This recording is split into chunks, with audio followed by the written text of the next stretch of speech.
Yaani utaumiza moyo. Maana utakapokuwa unakiwaza, unaumia moyo, unaumia roho, unajifikiria nifanye nini? Asa mfano kama haya hapa magari yote haya yarosimama haya. Yaani ni mtu mmoja ambaye ametengeneza foreni, akasimamisha uchumi kwa muda. Na kuna wagonjwa humo alafu bado na kuna mabiria, mabasi yaliyo na abiria na yenyewe pia yamesimama, ambao kuna watu wanawahi mahali, wengine wanawahi kwenye misiba labda.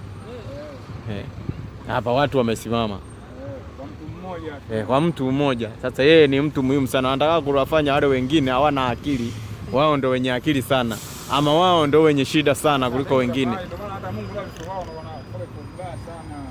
Hii kwenye wakati wa Magufuli hii alikataaga. Yaani msafara wa rais yetu unakuwa hivi. Watu unakuwa na foreni kubwa. Hapo huwezi anafia barabarani. Hapa anakufia barabarani hapa. Hata foreni toka ianza hapa saa 11 mpaka sasa hivi. Mtu anafika saa ngapi nyumbani anakoenda? Hapo uchumi umesimama kwa muda hapa, uchumi umesimama kwa muda. Wengine walikuwa nawahi kwenda kufunga hesabu.